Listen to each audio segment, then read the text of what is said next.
नमस्कार साथियों उत्तर प्रदेश में बंटवारा से संबंधित एक बहुत ही महत्वपूर्ण और बड़ा अपडेट है जिसमें आपको न कोर्ट कचहरी की आवश्यकता है, न अधिक पैसे खर्च करने की आवश्यकता है, न तारीख पे तारीख मिलेगी। आपका तुरंत बंटवारा हो जाएगा।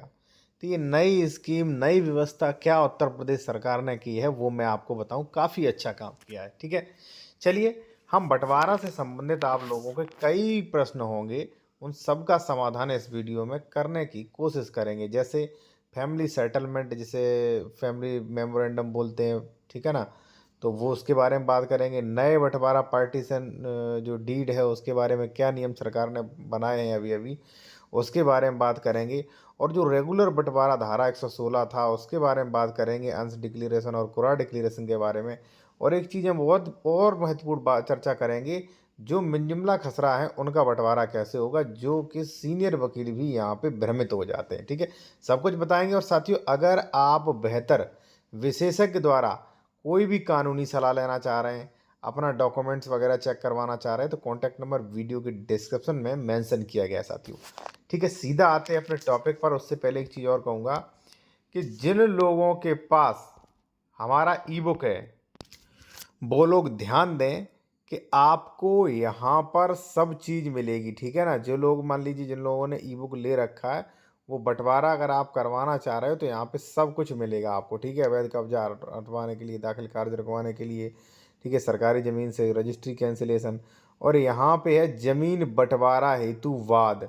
ठीक है, और साथियों यही नहीं, और यहाँ पे है मकान बंटवारा हेतु वाद। तो आपको टेंशन लेने की आवश्यकता नहीं, जाइए और 12 और 35 नंबर देखिए जाके, सब कुछ मिलेगा। ठीक है, वही इस वीडियो में बता रहा है। अगर आपके पास होगी तो आपको और भी अच्छे से समझ में आएगा। और जो लोग कानून की जानकारी रखना चाहते हैं या जूनियर एडवोकेट, वो भी ये ई बुक ले सकते हैं। स्क्रीनशॉट ले लीजिए, ये मेरा व्हाट्सएप नंबर दिया गया, ये फीस है, मैसेज कर सकते हो, ले सकते हो।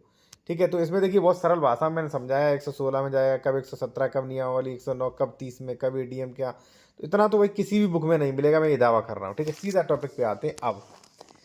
फैमिली सेटलमेंट मेमोरेंडम साथियों, कई लोगों ने आपने सुना होगा, अदर स्टेट से हैं, कहीं से भी हो, को फैमिली सेटलमेंट मेमोरेंडम मान्य होता है। ठीक है, कोर्ट मान्य भी करता है भाई। मान लीजिए हम और आप भाई भाई हैं, बंटवारा करना है कि ये ज़मीन ये आप रख लो।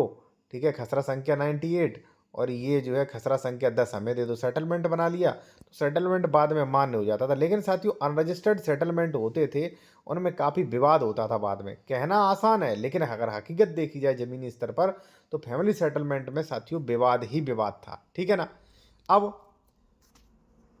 अब हो रहा था भाई, रजिस्टर्ड सेटलमेंट करवाओगे तो उसमें बहुत पैसा खर्च होता था।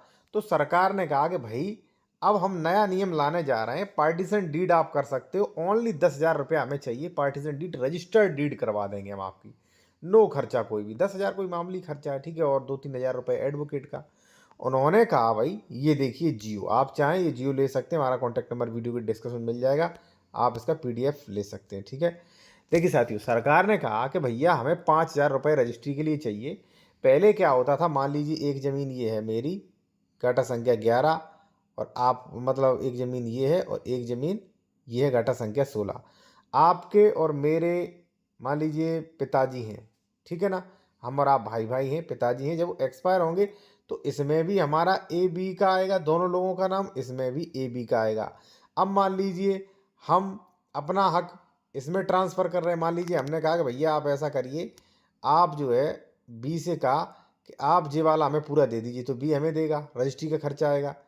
और हम ये देंगे बी को, तो रजिस्ट्री का खर्चा आएगा, रजिस्ट्री का खर्चा लाखों में पहुंच जाता था। उसने कहा नहीं, हमें नहीं चाहिए खर्चा, 5,000 रुपये में रजिस्ट्री डीड करवा दो, पूरा सेटलमेंट करवा दो। 3 पीढ़ियों तक की पारस्परिक वंशजों की जो संपत्ति है उसका आप बंटवारा आसानी से कर सकते हो, आप जो करवा दीजिए, मुझे कोई दिक्कत नहीं। और ये उन्होंने टर्म एंड कंडीशन लगा दी। तो अब आप चाहें, आप 2-3 भाई हैं, तो एक आप पार्टीशन डीड बना सकते हैं। पार्टीशन डीड बनाने के बाद देखिए, मान लीजिए आपका 3 खसराओं में है, आप लोग अपना बंटवारा करके पार्टीशन डीड बना के उसका म्यूटेशन करा लो, जिसने बंटवारे में जो ज़मीन ली है उसका म्यूटेशन करवा लो भाई। ठीक है ना, तो कितना अच्छा हुआ।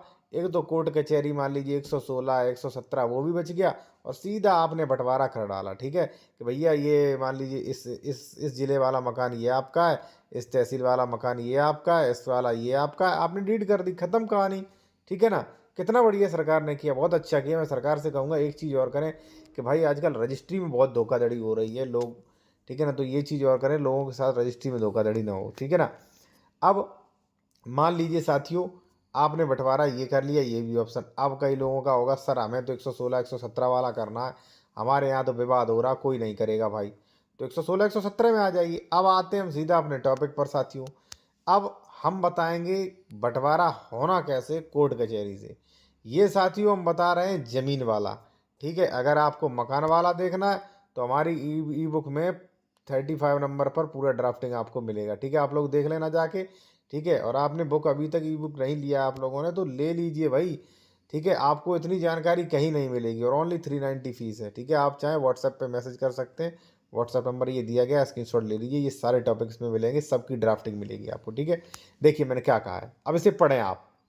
बंटवारा हेतु वाद पत्र, तो मैंने वाद पत्र तो दिया है, प्लस ऊपर नोट लगाया जो बुक में नहीं होता है, कोई नहीं समझाता। ये मैंने क्या कहा, देखिए कृषि जमीन का बंटवारा कराना है तो यूपीआरसी धारा 116 117 नियम 109 के अकॉर्डिंग होगा, ठीक है। उप जिलाधिकारी न्यायालय में होता है, लेकिन ध्यान रहे अगर मिन जुमला नंबर है साथियों तो वहाँ पे 30-2 में होगा। ये बहुत बड़ी गलती करते हैं ये लोग बाग कि आपका बंटवारा, हम वकील हैं, सीनियर वकील हैं, आप बंटवारा कराने आए, मैंने बिना दिमाग लगाए, या मान लीजिए मुझे कानून की इतनी अच्छी नॉलेज नहीं है, मैंने डाल दिया 116 में। जब 4 साल बाद केस लड़े तब पता चला, एडवोकेट ने यही तथ्य उठाया कि महोदय ये मंजूला नंबर था और ये मंजूला नंबर 30-2 में जाएगा, इसलिए वाद शून्य हो, बाद पत्रावली कैंसिल की जाए, और बाद में 4 साल की मेहनत के बाद पत्रावली कैंसिल हो जाती है। तो एडवोकेट की थोड़ी लापरवाही, थोड़ी अज्ञानता, जानकारी न होने के कारण बेचारे क्लाइंटों का बहुत बड़ा नुकसान होता है। तो ये चीज़ ध्यान रखें। क्या, अगर साथियों मान लीजिए ये आपकी ज़मीन है, ठीक है, भाई आपके बंटवारा नहीं कर रहे तो आप 116 117 में डाल दीजिए, ठीक है। एडीएम मतलब उप जिलाधिकारी क्या पड़ेगा, लेकिन साथियों मिन जुमला नंबर है तो 30-2 में डालें, एडीएम क्या पड़ेगा, ठीक है। अगर परिवार भाई सह खातेदार की जमीन नहीं दे रहा है, ध्यान रहे जमीन नहीं दे रहा है, लड़ाई झगड़ा कर रहा है, अन्य विवाद कर रहा है, तो खत्म करने के लिए कोर्ट में बंटवारा दायर करें। और ध्यान रहे जब घर पर बंटवारा बाद में परेशानी होगी, घर पर बंटवारा किया तो परेशानी होगी, रजिस्टर्ड बंटवारा करें तो बात अलग है। ध्यान दें कृषि जमीन का बंटवारा राजस्व न्यायालय में होता है, बल्कि घर का बंटवारा सिविल न्यायालय के क्षेत्राधिकार में होता है। भाई इतनी जानकारी आपको कौन दे देगा इतनी गहराई से, लोगों के पास होती नहीं है, ठीक है। इसलिए आप ये बुक ले सकते हैं। अब भाई विवाद था आपका, भाई वगैरह विवाद कर रहे थे, कोई दिक्कत नहीं, आपने किस में डाल दिया, इसमें डाल दिया या इसमें डाल दिया, नोटिस जाएगा, नोटिस पे आते हैं, ठीक नहीं आते तो एक्स पार्टी ऑर्डर हो जाएगा, ठीक है। कह दिया जाएगा आपने जहाँ मांगा होगा वहाँ कर दिया जाएगा कि हरा वाला कुरा जो है वो वादी को दिया जाता है, शेष जो है वो संयुक्त है, लड़ते रहो भैया, आपका बंटवारा हो जाएगा।